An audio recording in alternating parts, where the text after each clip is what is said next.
एक और अहम खबर है, भारतीय फौजी के होशरुबा इंकशाफात सामने आ गए हैं। उसने फॉल्स फ्लैग का भांडा फोड़ दिया है। नायब सूबेदार हैं सुखविंदर सिंह, इन्होंने अपनी ही फौज के खिलाफ एहतजाज किया है और भारतीय फौज कश्मीर के बॉर्डर पर दहशतगर्दों की सहूलतकारी कर रही है।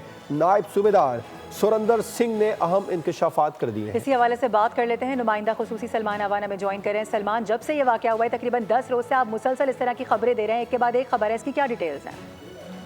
जी बिल्कुल, इसीलिए हम इसको फॉल्स फ्लैग ऑपरेशन कह रहे हैं कि इसके अंदर इतने झोल हैं, इतने तजादात हैं कि वो खुलकर सामने आते चले जा रहे हैं। और यही वजह है कि इंडियन गवर्नमेंट, इंडियन प्रोपेगेंडा जो है वो आप एक तरह से कह लें कि बैकफुट पर जा चुका है। मार्क रूबियो का आप देख लें कि जिस तरह टेलीफोन आया है उसके अंदर भी यही बात हुई है, दोनों ममालिक के ऊपर कहा गया है। लेकिन पर्टिकुलरली अगर हम इस इंसिडेंट की बात करें, ये जो सामने आया है, भारतीय फौज की एक महार रेजिमेंट के नायब सूबेदार हैं सुरेंद्र सिंह, जिन्होंने अपनी ही फौज के खिलाफ एहतजाज किया है और उन्होंने आवाज बुलंद की है इस तमाम तर इशू के ऊपर। उनका कहना है कि उनकी यूनिट का जो कमांडिंग ऑफिसर है वो गद्दार है और किसी यकीनी तौर पर फौजी की तरफ से अपने कमांडिंग ऑफिसर के बारे में ऐसा कहना ये बहुत बड़ी बात है। उनका कहना है कि भारतीय फौज कश्मीर के बॉर्डर पर दहशतगर्दों की खुद सहूलतकारी करती चली जा रही है और ड्यूटी पर तैनात फौजियों को हटाकर खुद दरअंदाजी करवाई जाती है। और ये सब ठीक है सलमान, इस हवाले से आप हमें आगाह करें, बहुत शुक्रिया।